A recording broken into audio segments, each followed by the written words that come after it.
এই তথ্যচিত্রটি হয়তো আব্দুল কাদের মোল্লাকে তার পরিবারের নিকট ফিরিয়ে দেবে না ঠিকই, তবে পৃথিবীতে যতগুলো বিচারিক হত্যাকাণ্ড ঘটেছে সেই ইতিহাসের সাথে নতুন কিছু তথ্য সংযোজিত করবে। একথা হয়তো সবারই জানা থাকার কথা যে খ্রিস্টপূর্ব ৩৯৯ সনে সক্রেটিসকে হেমলক বিষপানের মাধ্যমে হত্যা করার নির্দেশ দেয় তৎকালীন শাসক গোষ্ঠী। তার বিরুদ্ধে অভিযোগ আনা হয় যে সক্রেটিস এথেনিয়াস প্রভুদেরকে মানছেন না এবং তিনি তরুণদেরকে বিপথগামী করছেন। প্রসিকিউটররা তার কোনো যুক্তি না শুনেই তাকে মৃত্যুদণ্ড প্রদান করে। জুডিশিয়াল কিলিং বা বিচারিক হত্যাকাণ্ডের শিকার হতে হয় সক্রেটিসকে। যদিও অনেকে সক্রেটিসকে একত্ববাদের অনুসারী, আবার অনেকে নবী হিসেবে আখ্যায়িত করেছেন। সুতরাং বিচারিক হত্যাকাণ্ড বা জুডিশিয়াল কিলিং নতুন কিছু নয়। 12 ডিসেম্বর 2013 পৃথিবীর ইতিহাসে জঘন্যতম বিচারিক হত্যাকাণ্ডের আর এক অধ্যায় রচিত হল বাংলাদেশে। শুধুমাত্র ইসলামী রাজনীতির কারণে আব্দুল কাদের মোল্লাকে ফাঁসির কাষ্ঠে ওঠানো হল তথাকথিত আন্তর্জাতিক অপরাধ ট্রাইব্যুনালের পরিবর্তিত রায়। এই ট্রাইব্যুনালটি গঠিত হয় বাংলাদেশের মুক্তিযুদ্ধ চলাকালীন সময়ে যুদ্ধাপরাধীদের বিচারের জন্য। আন্তর্জাতিক নাম দেয়া সত্ত্বেও এই ট্রাইব্যুনালে আন্তর্জাতিক মানের ছিটে ফোঁটাও লক্ষ্য করা যায়নি। আন্তর্জাতিক নাম দেবার পরও আসামি পক্ষে বিদেশি আইনজীবী নিয়োগে নিষেধাজ্ঞা প্রদান করা হয়। এমনকি এয়ারপোর্ট থেকে ফিরিয়ে দেয়া হয় ব্রিটিশ আইনজীবী টবি ক্যাডম্যানকে। এই ট্রাইব্যুনালের নিরপেক্ষতা নিয়ে প্রশ্ন তোলে খোদ মার্কিন যুক্তরাষ্ট্র, যুক্তরাজ্য, তুরস্ক, ইউরোপীয় ইউনিয়ন, জাতিসংঘ, হিউম্যান রাইটস ওয়াচ সহ অনেক দেশ ও প্রতিষ্ঠান। নিরপেক্ষতার শেষ পেরেক ঠুকে যায় ট্রাইব্যুনালের চেয়ারম্যান নিজামুল হক নাসিমের স্কাইপ কেলেঙ্কারির পর, যার মূল্য দিতে হয় তাকে পদত্যাগ করে। তারপরও চরম সমালোচনা ও নিষেধাজ্ঞা সত্ত্বেও আন্তর্জাতিক অপরাধ ট্রাইব্যুনাল একের পর এক প্রশ্নবিদ্ধ রায় প্রদান করতে থাকে। এই ট্রাইব্যুনাল প্রথম রায় প্রদান করে আব্দুল কাদের মোল্লাকে যাবজ্জীবন দণ্ডাদেশ দিয়ে। তবে এই রায়কে মেনে না নিয়ে কিছু নাস্তিক এবং প্রগতিশীল যুবক শাহবাগে জড়ো হয় আব্দুল কাদের মোল্লার ফাঁসির দাবি নিয়ে। সেখানে একাত্মতা প্রকাশ করে সরকারের মন্ত্রী, এমপি সহ সরকার পক্ষের ছাত্র সংগঠনগুলো। শাহবাগে চলতে থাকে দেশের মানুষকে মনস্তাত্ত্বিক বিভাজনের এক ঘৃণ্য প্রয়াস। কিছুটা সাফল্যও পায় তারা। তাদের পরিকল্পিত দাবির প্রেক্ষাপটে মহামান্য সুপ্রিম কোর্ট আব্দুল কাদের মোল্লার যাবজ্জীবন রায়কে পরিবর্তিত করে মৃত্যুদণ্ডের রায় দিয়ে এক নজিরবিহীন ইতিহাস সৃষ্টি করে। অবশেষে 12 ডিসেম্বর 2013 রাত 10:01 সকল নিষেধাজ্ঞা উপেক্ষা করে মৃত্যুদণ্ড কার্যকর করা হয়।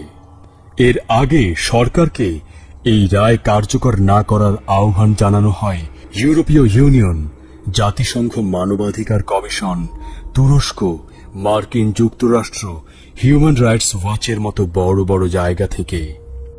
কিন্তু এত সব অনুরোধকে উপেক্ষা করে আব্দুল কাদের মোল্লাকে কসাই কাদের বানিয়ে মৃত্যুদণ্ড কার্যকর করে সৃষ্টি করা হয় বিচারিক হত্যাকাণ্ডের নতুন এক জঘন্য ইতিহাস। এটা সেই বাড়ি যেখানে আব্দুল কাদের মোল্লা বেড়ে কাটিয়েছেন তার ছেলেবেলা। একটি রাজনৈতিক দলের শীর্ষ নেতা হয়েও তার গ্রাম্য বাড়িটি দেখলে বোঝাই যায় যে তিনি কতটা সাদাসিধে জীবন যাপন করতেন। আমিরাবাদ ফজলুল হক পাইলট ইনস্টিটিউট, এখান থেকেই আব্দুল কাদের মোল্লা ম্যাট্রিকুলেশন পাশ করেন 1964 সালে। স্কুল প্রাঙ্গণে এসে দেখা মেলে কিছু মানুষের, যারা আব্দুল কাদের মোল্লাকে অনেক কাছ থেকে চিনত। এত ভালো লোক ছিল তো, এরা সব মিথ্যা কথা, কোনোই নেই। সেই ধরনের কাজের লোক ছিল, এখন তারা জোর করে বানাই ফেলাইছে। উনি ভালো লোক ছিল, উনি এই স্কুলে পড়ালেখা করছে। ওনাদের বাড়ি ছিল জরিফের ডাঙ্গি ফার্স্টে, ফার্স্টে ওহনগনে আর কি এই জায়গায় বাড়ি করছে, কি জায়গা কিনা হিন্দুর জমিন কিনা বাড়ি করার পরে তখন ওহনগনে আর কি আইসে যে স্কুল করতো আগে, তখন এই স্কুলে ম্যাট্রিক পাস করে বার্ষিক স্কুলে মাস্টারি করতো। তাদের কথায় উঠে আসে আব্দুল কাদের মোল্লার চারিত্রিক গুণাবলী। ভালো মানুষ ওনারা আমার ঢাকায় পাহাড় হুজুর করবেন একটা টাওয়ার লাগবে। এ হলে সব মিথ্যা কথা, একটাও এর হাসা কথা নেই, একটাও হাসা কথা নেই, সবই মিথ্যা। এর তারা জোর জুলুম করে ফাঁস দিতেছে, ভালো একটা নেতা এই তাকে চক্রান্ত। আন্তর্জাতিক অপরাধ ট্রাইব্যুনালে আব্দুল কাদের মোল্লার সপক্ষে অসংখ্য যুক্তি স্থাপন সত্ত্বেও ট্রাইব্যুনাল আসামি পক্ষের আইনজীবীদের কথা বিন্দুমাত্র কর্ণপাত না করে কিছু ঠুনকু সাক্ষীর উপর ভিত্তি করে পরিবর্তিত ফাঁসির রায় প্রদান করে। রায় প্রদানের পরে পৃথিবীর বিভিন্ন জায়গা থেকে রায় কার্যকর না করার জোর দাবি জানানো হয়, এই মর্মে যে ট্রাইব্যুনালের বিচারিক কার্যক্রম ত্রুটিপূর্ণ এবং অস্বচ্ছ, যেখানে আসামিকে তার সপক্ষ সমর্থনের সুযোগ খুব কমই দেওয়া হয়েছে। আব্দুল কাদের মোল্লাকে ফাঁসি না দেওয়ার অনুরোধ করেছিলেন মার্কিন পররাষ্ট্রমন্ত্রী জন কেরি। ফাঁসি কার্যকর না করার অনুরোধ জানিয়েছিল ইউরোপীয় ইউনিয়ন এবং তুরস্ক। জাতিসংঘের মানবাধিকার কমিশন মৃত্যুদণ্ড কার্যকর না করতে প্রধানমন্ত্রী বরাবর চিঠি দিয়েও কোনো লাভ হয়নি। ব্যারিস্টার মুন্সি আহসান কবিরের কাছে পবিত্র কোরআন শরীফ উঁচু করে শপথ করে আব্দুল কাদের মোল্লা বলেছিলেন, 1971 সালে মিরপুরে কসাই কাদের কর্তৃক যেসব হত্যা ও মানবাধিকার অপরাধের জন্য আমাকে মৃত্যুদণ্ড দেয়া হলো, তার একটি অপরাধের সাথে আমার দূরতম কোনো সম্পর্ক নেই। তিনি এও বলেন, 1973 সালের আগে মিরপুরেই যাননি তিনি। যদিও তার এই শপথের কোনো মূল্য নেই অবিশ্বাসীদের কাছে। যে ছবিটিকে দেখিয়ে বলা হয়েছে যে এই সেই কাদের মোল্লা, সেই ছবির সত্যতা কতটুকু তা আজ পরিষ্কার সবার কাছে। সকল আন্তর্জাতিক অনুরোধ উপেক্ষা করে অবশেষে জুডিশিয়াল কিলিং এর মাধ্যমে আব্দুল কাদের মোল্লার ফাঁসির রায় কার্যকর করা হয়। সাধারণ ডাইরেক্ট তো দূরের কথা, তাকে কেউ কখন বলে নাই যে আপনি এই অপকর্ম করছেন। তাহলে 40 বছর পরে নতুন করে কি করে একটা জিটিএনটি বন্ধ নাই, তখন 7 যারা কোলাবরেটর ছিল, যুদ্ধাপরাধী ছিল, তাদের বিচার হওয়ার কথা ছিল, তাদেরকে রাজনৈতিকভাবে মুক্ত করে দিল সিমলা চুক্তির মাধ্যমে। অথচ এই 45 বছর পরে এসে কোনো জিটিএনটি যাদের বিরুদ্ধে একটা মামলা হয় নাই, তৎকালে অনেক লোক অ্যারেস্ট হয়েছে, অনেক নামে হয়েছে, নামে একটা মামলাও নাই, জিটিএনটি নাই। তাহলে কি তখন এই লোকরা দেখে নাই? এখন যারা নাচানাচি করে যে সমস্ত জন্মই নাই, তখন বলে কসাই কাদের তো প্রশ্নই ওঠে না। জানাজা করার সুযোগ দিছে, মূল কারণ হলো কাদের মোল্লা যদি এখানে সময় নেয়, তাহলে হাজার হাজার লোক যেভাবে আসবে না, ভয় পেয়েছে থানা, হয়তো থানা সহ আক্রমণ করবে, মানুষ উত্তেজিত হবে। তারা কাদের মোল্লার লাশকে অনেক বেশি ভয় পেয়েছে জীবিত কাদের মোল্লার সাথে, যার কারণে সময় দেয় না আমাদের। ইভেন শুধু এটা না, তার ছেলে মেয়েদেরকে আসার সুযোগ দেয় নাই। তাদের কান্নাকাটি দেখলে হয়তো এলাকার লক্ষ লক্ষ লোক খেপে যাবে, প্রশাসন সেটাকে কোনোভাবেই দিতে পারবে না, টেকেল দিতে পারবে না, বিদায় তাদের আসার সুযোগ দেওয়া হয়নি। হাজারো প্রশ্ন জন্ম দেয় সাধারণ মানুষের মধ্যে। আব্দুল কাদের মোল্লা যদি সত্যি যুদ্ধাপরাধী হয়ে থাকেন, তাহলে বঙ্গবন্ধু শেখ মুজিবুর রহমান যে 13,000-এর অধিক রাজাকারের তালিকা তৈরি করেছিলেন, সেখানে তার নাম নেই কেন? কসাই কাদের হওয়া সত্ত্বেও 1972 সালে কিভাবে ঢাকা বিশ্ববিদ্যালয়ের শহীদুল্লাহ হলে থেকে লেখাপড়া করে ভালো ফলাফল করলেন?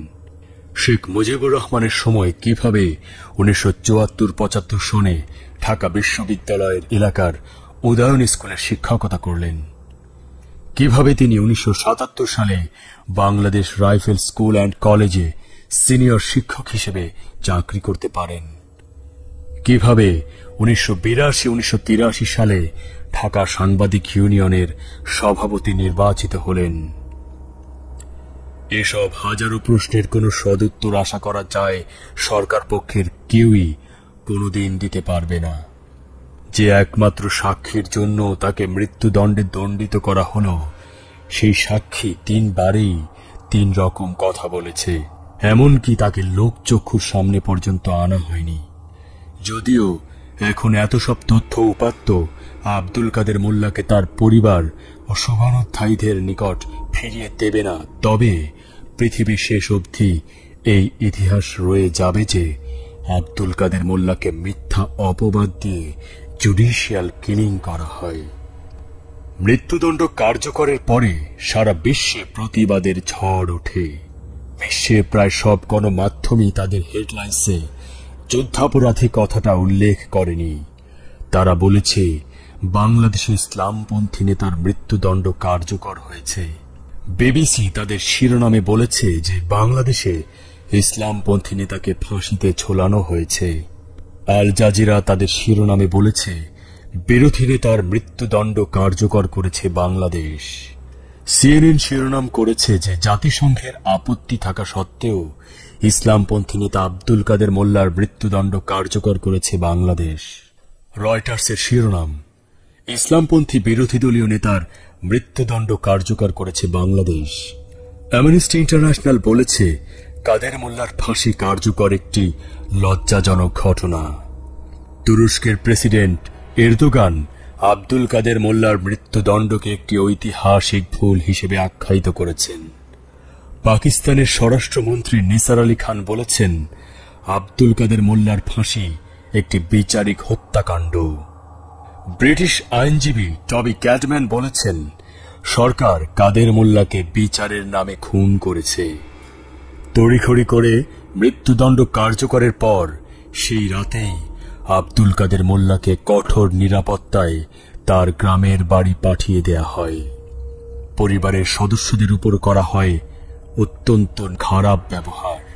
গ্রামে উপস্থিত সাংবাদিকদের সংবাদ সংগ্রহের উপরও নিয়ন্ত্রণ আনা হয়। তার শেষ ইচ্ছে অনুযায়ী তাকে দাফন করা হয় তার মা বাবার কবরের পাশে। জুডিশিয়াল কিলিং বা বিচারিক হত্যাকাণ্ডের মাধ্যমে রচিত হয় ইতিহাসের এক কলঙ্কজনক অধ্যায়। গোলাম মাওলা রনিকে লেখা আব্দুল কাদের মোল্লার চিঠির বরাত দিয়ে বলতে হয়, কসাই কাদের ঠিকই কিয়ামত পর্যন্ত অট্টহাসি দেবে, আর আব্দুল কাদের মোল্লার আত্মা কষ্ট পাবে কিয়ামত পর্যন্ত।